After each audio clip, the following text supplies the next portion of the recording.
মাওলা। আল্লাহ রহমতের দিনে আমাদের সকলের উপর আপনি রহমত নাযিল করে দেন মাওলা।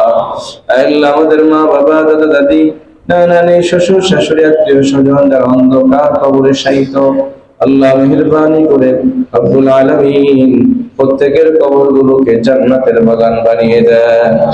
আল্লাহ আমরা যা কিছু আমল করেছি সূরা ফাতিহা সূরা ইখলাস সহ দুরূদ শরীফের হাদিয়াগুলো লক্ষ কোটি গুণ বৃদ্ধি করে আল্লাহ আমাদের সকলের ময় মুরব্বীদের আরওয়াহে মুবারাকার উপর হাদিয়াগুলো পেশ করে দেন।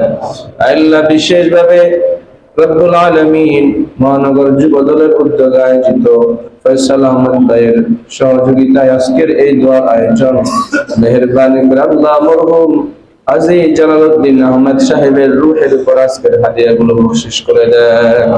আল্লাহ তাআলা আল্লাহ সূরা কিরাতের হাদিয়াগুলোকে উসিলা করে মরহুম হাজী জালালউদ্দিন সাহেবের কবরটাকে আপনি জান্নাতের বাগান বানিয়ে দেন। আল্লাহ তার জীবনের সমস্ত গুনাহ খাতাগুলো আপনি মাফ করে দেন, জান্নাতুল ফিরদাউসে আপনি তার ঠিকানা বানিয়ে দেন মাওলা। আল্লাহ ওমর খালিদ, আল্লাহ খালিদের মতো, ওমরের মতো, হামজার মতো, উবাইদার মতো, আল্লাহ খুবাইবের মতো ইসলামের জন্য জীবন ত্যাগকারী যুবক আমাদের জন্য আপনি তৈরি করে দেন মাওলা। আল্লাহ তাআলা মুহাম্মদ অনিকের বাবার কবরটাকে জান্নাতের বাগান বানিয়ে দেন আল্লাহ। আল্লাহ মুহাম্মদ শাহ কুরআনের মুরব্বি আত্মীয় স্বজন যারা কবরবাসী হয়ে গেছেন, আল্লাহ প্রত্যেকের কবরগুলোকে জান্নাতের বাগান বানিয়ে দেন মাওলা।